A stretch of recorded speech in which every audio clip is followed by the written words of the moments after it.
Nirere Placidia n'umwe mu bagore bo mu karere ka Musanze ukora ubucuruzi bw'ibikoresho by'ubwiza.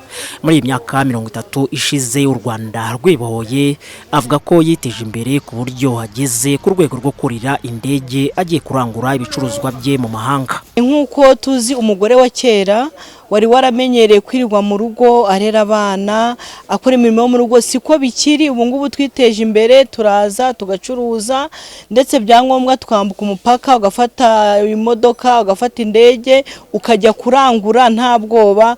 Ni ukuri twiteje imbere. Ibyo byose rero tubikesha igihugu cyiza, umutekano, kuba barahaye ijambo umugore bakaduha agaciro natwe. Ntumve ko turakwirirwa mu rugo. Uyu munsi none umugore arashoboye cyane, wo muri Musanze arashoboye. Iri terambere ry'umunyarwandakazi mu myaka 30 ishize rishimangirwa kandi na Mujawamariya Elizabeth nawe wo mu karere ka Musanze ucuruza imbaho, hamwe na Elizabeth Judith ucuruza imbuto. Curuza imbaho mu gakiro ka Musanze. Jewe rero kubwo gucuruza imbaho mu gakiro ka Musanze ubu ndakora n'umugabo agakura, tukahuriza hamwe tugitezanya imbere, abana bakiga amashuri tukabarira amashuri. Mbese ubwo abagore twaritinyutse. Nari umuntu uhora mu rugo kuva imyaka 30 ishize, nari muto, ariko aho mariye gukura ibyo narabirebaga. Aho ngereye ubu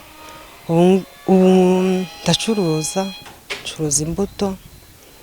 Uko biri ntago meze nka kera, hari icyahindutse, kandi byose tubikesha ubuyobozi bwiza. Ubu dufite iterambere muri iki gihe, navuga ngo dufite ubwisanzure, kwishira ukizana, ntago turi wa mugore ukandamizwa. Hagamijwe gusigasira iby'abagore bamaze kugeraho, ngo biteguye kuzitabira amatora y'umukuru w'igihugu n'abadepite azaba mu kwezi gutaha, bahitamo neza abadepite bazabahagararira mu nteko ishinga amategeko. Cyakora hari ubutumwa bafitiye abazaba batowe mu cyiciro cy'abagore babahagarariye. Twiteguye kubaha amajwi kuko bamaze kubona ko iterambere ry'uyu munsi wa none umugore arifitemo iki uruhare. Niyo mpamvu bari kwamaza ari benshi. Twiteguye ko amajwi, ariko nabo tubasaba kugira ngo nibamara kugera mu myanya bazaba barimo cyangwa batoye bajye bamanuka bagaruke hasi, barebe wa muturage wabatoye, bumve ibyifuzo byabo baba bafite.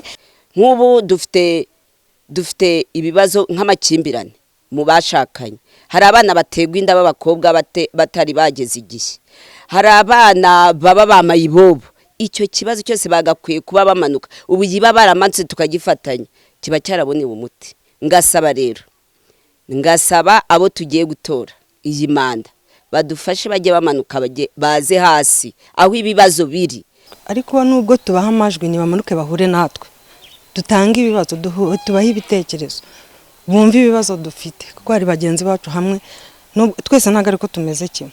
Hari bagenzi bacu bakandamijwe, ariko tukabura uwo tubwira, ariko icyo gihe nibamanuka buri wese azabisangamo. Mu karere ka Musanze habarurwa abagore barenga 2,000 bashoye imari mu bijyanye n'ubucuruzi bwambukiranya imipaka, abandi basaga 6,000 bakaba bakora ubucuruzi buciriritse, hakiyongeraho abibumbiye mu makoperative akora ubuhinzi n'ubworozi. Robert Byiringiro mu karere ka Musanze.